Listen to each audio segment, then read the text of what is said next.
March 1ஆம் தேதி Kanchipuram Parandur Venus அரங்கத்தில் மாலை 3 மணிக்கு அனைத்து வேளாளர் முதலியார் பிள்ளைமார் ஒற்றுமையை வலியுறுத்தி நடைபெறும் தமிழக நீதிச் சங்கத்தின் முதல் மாநில மாநாடு.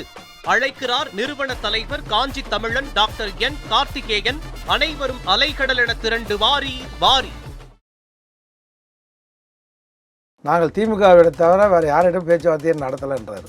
முழு பூசணிக்காவை சோத்தில் மறைக்கிறாங்க. இவங்க வந்து பார்கெனிங் பவரை இன்க்ரீஸ் பண்ணுறதுக்கு திமுகவை பிளாக்மெயில் பண்ணுறாங்க. ஒரு விதத்தில் திமுக வந்து அதில் துணிஞ்சிருச்சு. என்னன்ட்டு நீ வந்தாவா வராட்டா படா அப்படின்ட்டாரு தளபதி ஸ்டாலின். அதனால் கே வேணுகோபால் வந்ததுக்கப்புறம் பெரிய ரெஸ்பான்ஸ் வரல. அதனால தான் தேமுதிக பிடிச்சி உள்ள தூக்கி போட்டாங்க. ராமதாஸ் திமுக போகிறாரு. அடுத்து ஷாக்கு உங்களுக்கு எல்லாமே. மீண்டும் ராமதாஸ் திமுக போகிறாரு கூட்டணியில். ஓபிஎஸ் போகிறாரு. ஏற்கனவே ஐயப்பன் சட்டமன்றத்தில் சொல்லிட்டாரு. எல்லாரும் போகிறாங்க. இருக்கிற சட்டமன்ற உறுப்பினர் அத்தனை பேர் யாருமே அழைப்பு வச்சு பணம் கொடுத்து கூப்பிடல. இவங்களா போகிறாங்க. அவர் இருக்கிற குப்பி வணங்கி வரவேற்கிறாரு. யாரு ஆளுக்கு 5 சீட்டு கொடுப்பாரு விஜய். ஆளுக்கு 5. சசிகலா அம்மையாருக்கு ஒரு 5 சீட்டு. அண்ணன் பண்டுட்டார் ஒரு படி மேலே சொல்லிட்டாரு. கட்சி ஆரம்பித்தா கூட நாங்கள் வந்து விஜயோட சின்னத்தை விசில் சின்னத்திலே போட்டிட்டு வந்தோம். பார்த்தீங்களா இல்லையா? அந்த ஆதரவாளர் யாருன்னா விரும்பணும் அவங்களுக்கு நான் சீட்டு வாங்கி தருவேன். தாவேக்காவுக்கு வந்து பிராண்ட் அம்பாசிடர் மாதிரி அண்ணன் ஆகிட்டார். யார் இது வரைக்கும் தாவேக்காவுக்கு செங்கோட்டையை கூட அப்படி பேசலை. அண்ணன் பண்டுட்டியார் அண்ணன் வந்து தாவேக்காவின் பிராண்ட் அம்பாசிடர். இப்போ எல்லாருமே விஜய்க்கு வந்து இப்போ வேகண்ட் என்ன திமுக ஹவுஸ்ஃபுல்லாக இருக்குது. இருந்தாலும் அங்கே கொஞ்சம் இடம் இருந்தாலும் திமுக தன்னுடைய சீட்டுகளை குறைக்கிறதுக்கு ரெடியாக இருக்குது. ராகுல் காந்தி விருப்பப்படுறாரு. அவங்க தொண்டர்கள் அடிமட்ட தொண்டர்கள்லாம் விருப்பப்படுறாங்க திமுக விட்டு பிரியணுன்ட்டு. ஆனால் திமுகவும் இப்போ என்ன விருப்பப்படுதுன்னு நான் சொல்கிறேன் கேளுங்க. அவங்க போனால் நல்லதுன்னு பேர் விருப்பப்படுது. யார் காங்கிரஸ் நம்மளை விட்டு போனால் அந்த 25-27 தொகுதி மற்ற கூட்டணி இருக்கணும். இன்னும் புதுசாக ராமதாஸ் போன்றவங்களுக்குலாம் ஒரு 10 சீட்டை கொடுத்து உள்ளே அரவணைச்சிட்டு போகிறாங்க.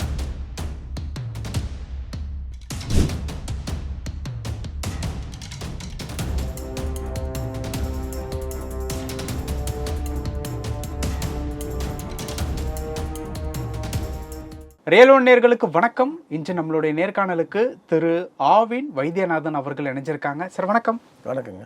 எப்படி சார் இருக்கீங்க? நலமாக இருக்கிறோம் சார். இப்போது விஜய் அவர்களும் காங்கிரஸும் கூட்டணி இணைவதாக பல நாள் பேச்சுவார்த்தை வந்து போயிட்டு இருந்தது.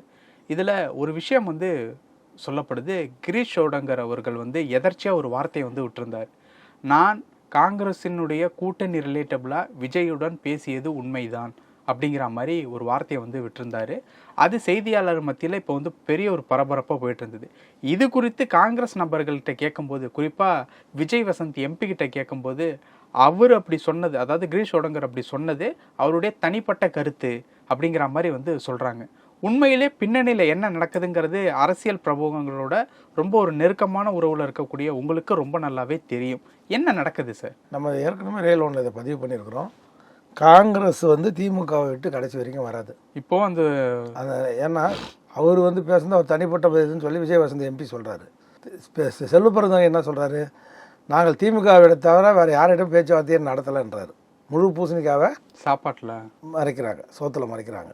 ரெண்டாவது, இவங்க வந்து பார்கெனிங் பவரை இன்க்ரீஸ் பண்ணுறதுக்கு திமுகவை எப்படி கீழ்த்தளத்தில் கூட்டணி பேச்சுவார்த்தை நடத்த விட்டுட்டு கடந்த காலத்தில் மேல் தளத்தில் சிபிஐ வச்சு ரைடு நடத்தி வருமான வரித்துறை வச்சு ரைடு பண்ணி 63 சீட்டை வாங்கிட்டு போனாங்க.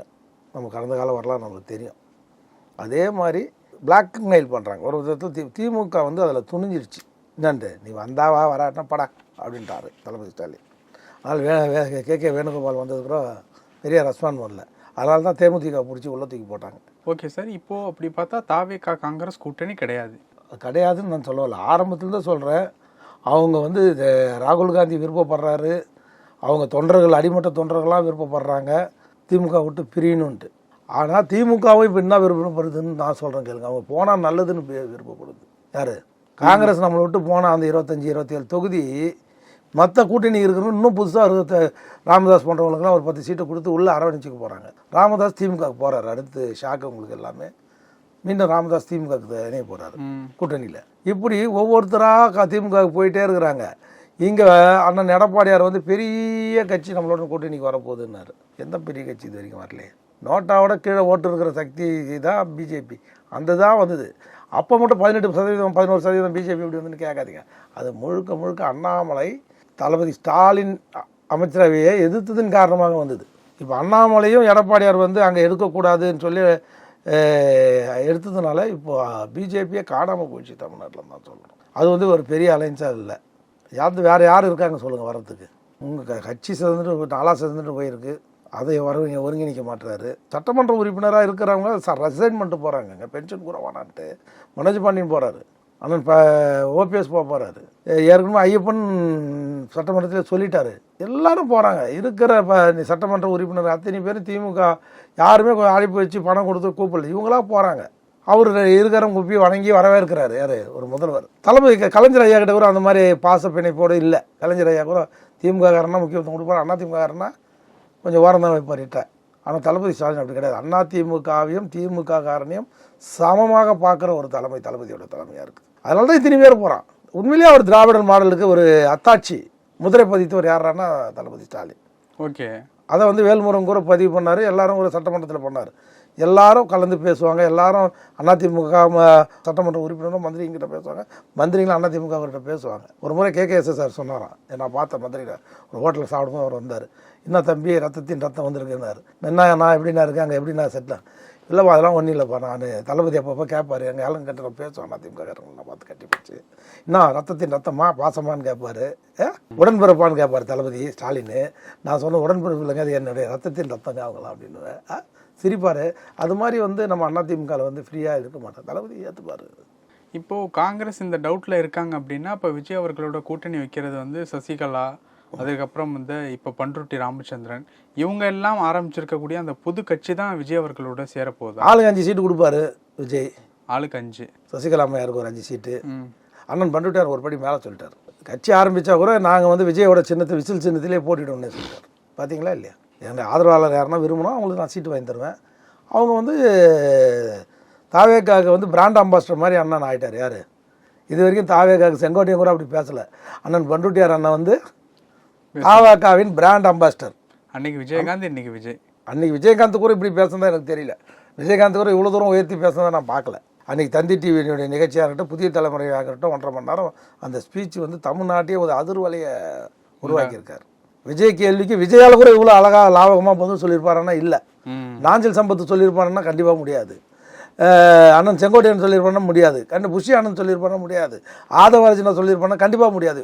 அவ்வளோ அருமையாக அவருடைய அனைத்து ராஜதந்திரத்தையும் பயன்படுத்தி பொன்மனச்செம்மல் புரட்சி தலைவர் காலத்திலே அவர் வந்து போலீஸ் இலாக்காவுக்கு மந்திரியாக இருந்தார். ஆட்சி காலத்தில் அவர் புருக்லின் ஹாஸ்பிட்டலில் இருந்தவர். அதே மாதிரி ஐநா சபையில் வந்து அண்ணன் பண்ருட்டியார் போய் பேசிட்டு வராரு. பேசிட்டு வரணும் பொன்மனச்செம்மல் புரட்சி தலைவராக நேராக ஏர்போர்ட்டுக்கு போயிட்டார். அவர் காரில் ஏற்றிட்டு அவரை வீடு வரைக்கும் வந்து விட்டுட்டு போனார். யார்? பொன்மனச்செம்மல் புரட்சி தலைவர் பண்ருட்டியார். அவர் அதிமுகவின் பேரறிஞர் அண்ணா காலத்திலேருந்து இந்த இயக்கத்தை கலக்கண்டவர். இது பண்ருட்டி ராமச்சந்திரனுடைய கதை. சசிகலா அம்மையாரனுடைய கதை. சசிகலா அம்மாவுடைய கதை வந்து ரொம்ப விஷயம். அதாவது அந்த அம்மா இன்னைக்கு ஒரு ஆளுமை எடுத்துக்கிட்டிங்கன்னா, அனைத்து இந்திய அண்ணா திராவிட முன்னேற்ற கழகத்தை காப்பாற்றக்கூடிய அந்த கப்பல் வந்து டைட்டானிக் கப்பல் மாதிரி மூழ்கிட்டு இருக்குது. அதை காப்பாற்றக்கூடிய ஒரே ஒரு சக்தி யார் கட்டுறாங்கன்னா அது தியாகத்தலை சின்னமாகிட்டு தான் இருக்குது. ஆனால் கண்கட்ட பிரகாரம் சூரிய நமஸ்காரம் பண்ணுறாங்க அவங்க. இதை எப்போ பண்ணியிருக்கோம்? 2021 சிறைச்சாலையிலேருந்து வந்தபோது 24 மணி நேரம் பயணித்து வந்தாங்க இல்லையா, மக்கள் இதில் நீந்திட்டு வந்தாங்க தான் சொல்லணும். அந்த டைம் மறுநாளே போய் தலைமை கழகத்தில் உட்கார்ந்து காலையிலே வந்தவங்க நேரம் தலைமை கழகத்தில் போட்டு உட்காந்து கட்சி ஆட்சியை கையில் பிடிச்சிருந்தாங்கன்னு வச்சுங்களேன். நேற்று அன்னைக்கு இதில் சொல்கிறாங்க, கமிதியில் என்ன சொல்கிறாங்க, எனக்கு வந்து நல்ல காலம் தமிழ்நாடு சிறைச்சாலைக்கு நான் வரல, வந்து தான் என்ன இங்கேயே கொண்டுட்டுருவான். அதனுடைய மீனிங் அதுதான். எனக்கு அவ்வளோ தொல்லை எங்களுக்கு இங்கேருந்து அங்கேயே கொடுக்கப்பட்டது. ஜெயிலரே கூப்பிட்டு சொல்கிறாரு, எஸ்பின்னு தவறாக சொன்னாங்க. அங்கே வந்து கோர்ட்டில் வந்து அங்கே வந்து ஜெயிலர் தான், ஜெயிலர் கூப்பிட்டு பண்ணுறாரு. ஜெயிலர்கிட்ட எதிர்க்க உட்காந்து இருக்கும்போது எடப்பாடிக்கிட்ட இருந்து ஃபோன் வருது, கமிஷனர் மூலிமா விடக்கூடாது, நான் 5 நாள் தரமாட்டேன், நீங்கள் எப்படி 5 நாள் போகிறோம், இல்லை எங்களுக்கு இது 5 நாள் போகிறோம், எல்லாம் கரெக்டு. அந்த கோவத்தோடு வரணுமா இல்லையா? நம்ம காரில் கொடி கட்டணும்ல, கொடியை கைட்டினான்ல ராஜேஷ் தாஸ் ஐபிஎஸ் ஆஃபீஸரை வச்சு கைட்டினாங்கல்ல ஓசர்கிட்ட, அப்பயே அந்த கோவம் உங்களுக்கு இருந்தணுமா இல்லையா? அன்றைக்கி 2021 யார் கொடுத்த அழுத்தத்தில் நீங்கள் வந்து எலெக்ஷனில் காணல. அன்றைக்கி டிடிவி பட்டி தொட்டிலாம் இது பண்ணி நான் உள்பட எல்லாரும் வேட்பாளராக இருந்துட்டோம். யாரை நம்பியிருந்தோம்? டிடிவி மட்டும் நம்பி இல்லை, தியாகத்தலை சின்னமாக வருவாங்க, நம்மளை ஜெயிக்க வைப்பாங்க, எல்லாம் பண்ணுவாங்கன்ற நம்பிக்கையில் தானே இருந்தோம். அன்றைக்கி வந்து நீங்கள் பாட்டுன்னு அரசியலுக்கு லீவ் விட்டு போயிட்டீங்கன்னா அர்த்தம் அரசியல் விட்டு விலகிறேன். இப்போ இன்றைக்கி வந்திருக்காங்க. இப்போ வந்து என்ன, இப்போ அடுத்த வாரம் எலெக்ஷன், இந்த வாரம் வந்து என்ன பண்ண போகிறீங்க? அடுத்த வாரம் எலெக்ஷனுங்க, தேதி அறிவிக்க போகிறாங்க, நோட்டிஃபிகேஷன் வரப்போகுது. இந்த வாரம் வந்து என்ன பண்ண போகிறீங்க? இவ்வளோ நாள் என்ன பண்ணிருந்தீங்க? ஒன்றிணைப்போம் நான் என்னால் முடியும்னு நான் எப்படி அக்காவுக்கு எதிராக அக்கா கலங்கண்ட இந்த இயக்கத்துக்கு எதிராக எப்படி செயல்படுறது, ரெட்டலுக்கு எதிராக நம்ம எப்படி போட்டி போடுறது? இப்போ எப்படி போட்டி போடுறீங்க? இப்போ எப்படி போட்டி போட போகிறீங்க? இப்போ அந்த கட்சி தொடங்கி இருக்கிறது, அதன் பின்னணியில் இருக்கக்கூடிய விஷயங்கள்லாம் இப்போ எப்படி சார்? அதான் ஒரே ஒரு விஷயங்க, அவருக்கும் டிடிவி சாருக்கும் அவங்க தாய்மாமா சின்னம்மாவோட தம்பி திவாகருக்கும் 7ஆம் பொறுத்துங்க. இது வந்து எடப்பாடி அழிக்கிறதுக்கு பண்ணாங்களா இல்லைன்னு எனக்கு தெரியாது. டிடிவி தினகரன் சார் அழிக்கணுன்ற ஒரே ஒரு நோக்கத்தில் தான் இப்போ இவங்க களம் கண்டிருக்காங்க. அவரும் அதில் தெளிவாக இருக்கார். இவங்களோட ஒட்டோ உறவோ தேவையில்லை, நான் இருக்கிற கூட்டணிக்கு இவங்க வரக்கூடாதுன்னு வந்து எடப்பாடி தடுக்கிறாரே இல்லையா, அது அதிக அளவு டிடிவி சார் அப்போஸ் பண்ணுறாரு. யார்? டிடிவி சார் அப்போஸ் பண்ணுறாரு. ஏன்னா அந்த அளவுக்கு நொந்து போயிருக்காரு. அவர் பட்டி துட்டி எல்லாம் அந்த நம்ம சிறைச்சாலையில் இருக்கும்போது நாங்கள் இந்த போய் கேலண்டர் கொடுப்போம், அம்மா படம் போட்டு, சின்னம்மா படம் போட்டு, அம்மா படம் போட்டு கொடுப்போம். எதுவுமே கொடுத்த உடனே டீனத்தில் இந்த பக்கம் கொடுத்துட்டு வரோம், இந்த பக்கம் குப்பை தொட்டிக்கு அப்படியே பறக்கும் அந்த கேலண்டர். கிட்டத்தட்ட ஒரு கேலண்டரோட மதிப்பு வந்து ஒரு 100 ரூபா இருக்கும். இப்போ எங்கள் எதிர்க்கே வந்து வந்திருக்கு. அந்த அளவுக்கு தியாகத்தளி சின்னம்மா பேரில் மக்கள் மத்தியில் அவ்வளோ ஒரு அவப்பை இருந்தது. அம்மாவை கொண்டுட்டாங்க அப்படின்னு ஒரு எஸ்டாப்ளிஷ் பண்ணிட்டானுங்க எடப்பாடியும் ஓபிஎஸும் அன்றைக்கி. புரியுதுங்களா? இது மக்கள் ஆழ் மனசில் பதிஞ்சிச்சு. இதெல்லாம் வந்து ஆர்கே நகரில் அண்ணன் டிடிவி சார் வந்து வீடு வீடாக போய் எல்லாத்தையும் இந்த அம்மா மேலே இருந்த கொலைப்பழி அந்த பழி எல்லாத்தையும் நீக்கினவர், பரிசுத்தமாக ஆக்கினவர் யாரானா அண்ணன் டிடிவி சார். நான் மறுக்க மாட்டேன். அவர் மேலே எனக்கு தனிப்பட்ட முறையில் கோபத்தாமெல்லாம் இருக்குது, பாசமும் இருக்குது. கோபத்தாமெல்லாம் அவர் மேலே இருக்கிற பாசம் எனக்கு குறையில. ஆனால் அதே நேரத்தில் இதை அந்த அம்மாவை நாளை இந்த கரைகளை போக்கணும் யாருன்னா இந்த திவாகரோ, அன்றைக்கெலாம் இவங்களாம் திவாகரெலாம் வந்து எடப்பாடி கூட சேர்ந்து இந்த கரை அன்றைக்கி திவாகர் என்ன சொன்னார் தெரியுமா? இந்த குச்சிக்காரின்னாரு. அவங்க பாஷையில் குச்சிக்காரின்னா என்னன்னு அர்த்தம்?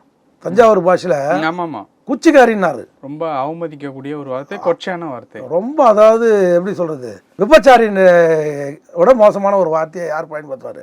யாரை? தியாகத்தளி சின்னம்மாவை குச்சிக்காரின்ற வார்த்தையை பயன்படுத்தினார் திவாகரனை.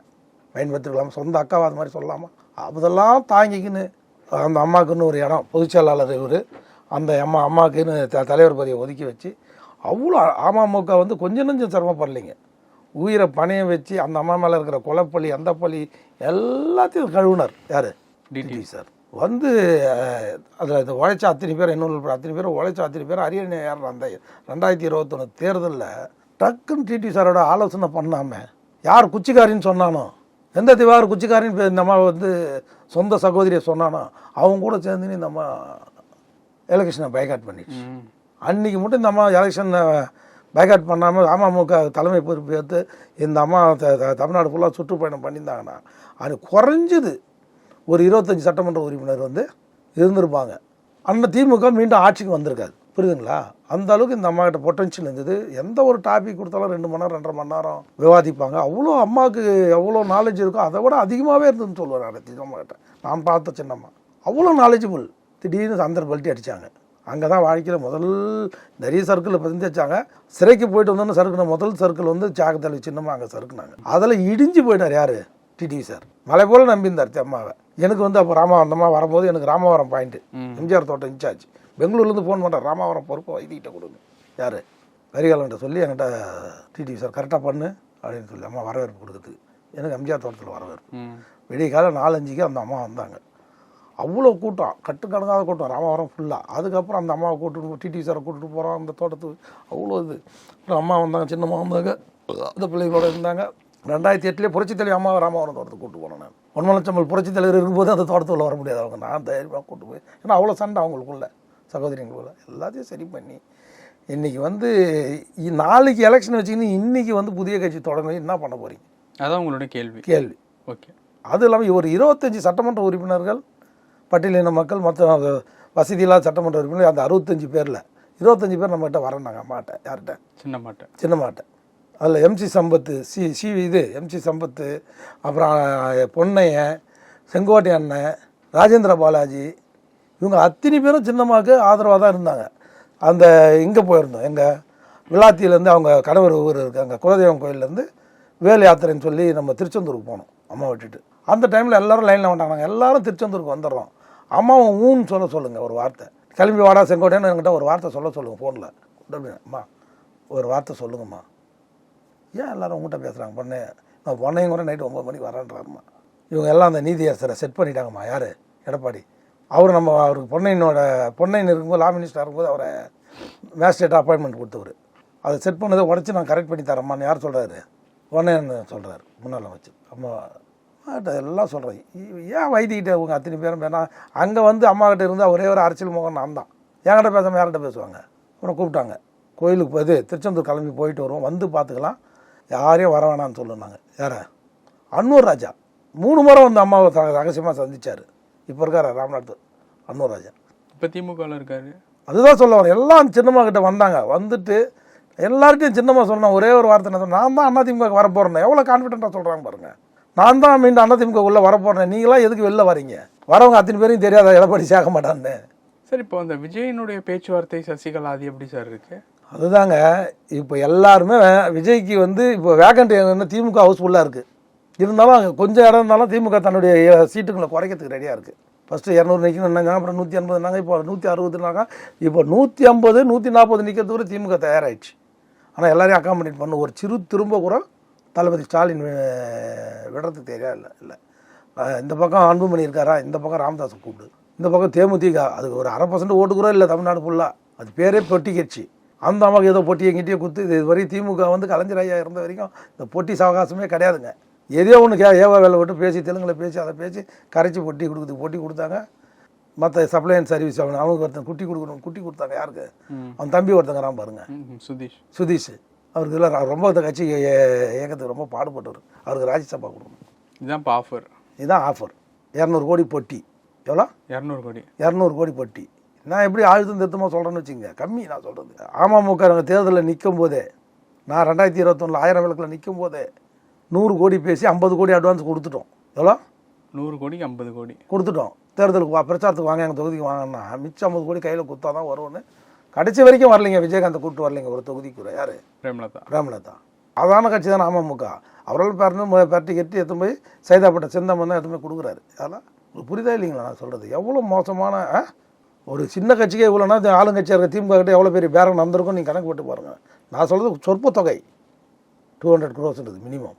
அப்புறம் அந்நியார், அதில் வேற பையன் எங்களை பார்த்து பொட்டி, நீங்கள் தான் பொட்டி தான்ன்றது பச்சையாக தான் சொல்கிறானுங்களே. இப்போ விஜயனுடைய நிலைப்பாடு தான் என்ன சார்? சார் விஜய் வந்து இன்னைக்கு வந்து காங்கிரஸ் இல்லை, காங்கிரஸை நம்பி இருக்கிறார். காங்கிரஸ் ஒருபோதும் விஜயோட கூட்டணி வைக்காது. விஜய் இறங்கி வந்து எல்லாரையும் அரவணைச்சு டெய்லி பார்ட்டி ஆஃபீஸுக்கு வந்தார்னா திமுகவுக்கு ஈக்குவலாக இருப்பாங்க. இன்றைக்கி தேர்தல் நடந்தால் திராவிட முன்னேற்ற கழகம் அறுதி பெருந்தமைப்பு பெற்று வெற்றி பெறுங்க. இன்றைக்கி இதுதான் நிலைமை, நிதர்சனம். இதை உடைக்கணும்னா விஜய் தன்னை சுற்றி இருக்கிற ஒரு வளையத்தை, புஷியானந்த மாதிரி இருக்கிற இந்த வளையத்தெல்லாம் விட்டு விட்டு வெளியில் வரணும். வந்து மக்களை சந்திக்கணும், தொண்டர்களை வேணும்னா மற்ற பிற கட்சிக்காரங்க வரவங்கள இருக்கிறவங்க கூப்பிட்டு வாங்கன்னு கூப்பிட்டு அக்காமடேட் பண்ணணும். ஒரு கம்யூனிஸ்டோட இடத்துல இன்றைக்கி 3 முறை முதலமைச்சர் போய் அந்த டெத்தில் போயிருக்கு. அவரே முழக்கத்தை முன்னு இருக்கிறாரு. 72 குண்டு முழக்கம் பண்ணுறாரு. ஒரு சாதாரண கட்சிக்காரன் முழக்கம் விடுவான். அதை விட மோசமாக போய் நல்லா ஐயாவுக்கு செய்கிறாரு. அப்போ என்ன ஆகுதுன்னா பொதுமக்கள் மத்தியில் ஒரு இம்ப்ரெஷன் குறைகள் இருக்கும். நான் என்ன சொல்ல, தளபதி ஸ்டாலின் ஆட்சியில் குறைகளே இல்லைன்னு நான் சொல்ல வரல. ஆனால் அதை விட நிறைகள் நிறைய இருக்குது. ஓகே, மற்றவங்ககிட்ட அது இல்லை. எலெக்ஷனுக்கு இன்னும் தயாராகலை. யார்? எடப்பாடியார். ஒரு மாவட்ட செயலாளர், ஒரு அனைத்து இந்திய அண்ணா திராவிட முன்னேற்ற காலத்தில் கும்மிடி பூண்டிலேருந்து கன்னியாகுமரி வரைக்கும் ஏதாவது ஒரு மாவட்ட செயலர் வேலை பார்க்குறானா? கட்சி ஜெயிக்கணும்னு நினைக்கிறானா? நீ எதனா போட்டி கொடுத்தா சுற்றின்னு போனோம் தான் நினைக்கிறான். போன எலெக்ஷன் 12 கோடி கொடுத்தாரு ஒரு தொகுதிக்கு. யார்? ஐயா எடப்பாடியார். இந்த வாட்டி 20 கோடி கொடுத்தா தான் ஜெயிக்க முடித்து விடுங்க. அந்த தொகுதி ஜெயிக்கிறதுக்கு 20 கோடி கொடுக்கணும். கொடுப்பாரா? போன வாட்டி முதலமைச்சர் ஆகிடுவாருன்ற ஒரு கனவுல கொடுத்தாரு. இந்த வாட்டி அவருக்கே டவுட்டு.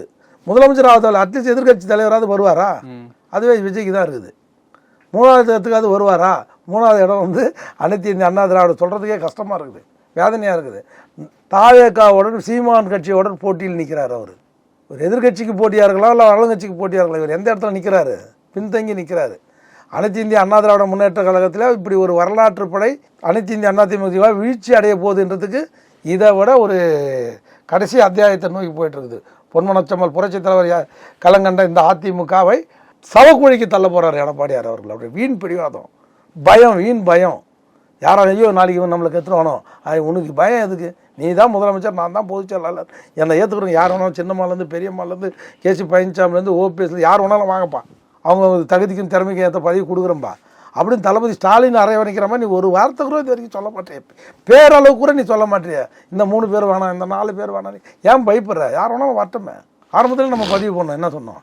தளபதி ஸ்டாலின் அதாவது எப்படி அரவணைக்கணும் என்பதற்கு அவர் ஒரு மிகப்பெரிய உதாரணம். சின்னம்மாக்கிட்ட என்ன ஒரு கெட்ட பழக்கம் என்னன்னா, நான் கிட்ட வரீங்க அவங்க குடும்பத்து மேலே சிவாஜி கணேசன் எப்படி அந்த குடும்பத்து மேலே ஒரு பெரிய பாசம் வச்சுருந்தாங்களோ அதை விட பெரிய பாசம் அந்த குடும்பத்தில் வந்து டிடிவி சார் அந்த அம்மா முதுகு இப்படி தடவி கொடுத்தாரா அந்த அம்மா அடுத்த நிமிஷம் அவுட்டு. புரியுதுங்களா? அந்த குடும்ப பாசம் பின்னணி உள்ள ஒரு தலைவர். அம்மாவோ குடும்பத்தை கிட்ட சேர்க்க மாட்டாங்க, புரட்சி தலைவரும் குடும்பத்தை கிட்ட சேர்த்ததில்ல.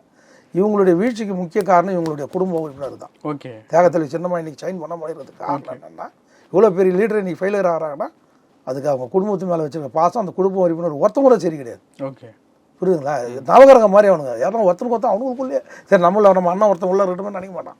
ஒருத்தன் காலம் ஒருத்தன் இழுத்துக்கிட்டே இருப்பான். இதனால தான் அந்த சின்னம்மாவோட வீழ்ச்சிக்கு காரணம் இந்த குடும்பம். அவங்க கூட பரவாயில்ல 5 நாள் கழிட்டு வந்துட்டு இவனுக்கு குடும்ப சண்டையை பார்த்துட்டு 3ஆவது நாளே பரவாயில்ல கேன்சல் பண்ணிட்டு திகாருக்கு போயிட்டாங்க. இதுக்கு ஜெயிலே பரவாயில்ல. நான் இப்போ எவ்வளோ மோசமான குடும்பம் பாருங்க. ஓகே, இதெல்லாம் ஒரு உதாரணத்துக்கு சொல்கிறேன் நான். ஓகே, இது ஆனால் இருந்தாலும் இறுதியாக ஒன்று சொல்கிறேன்.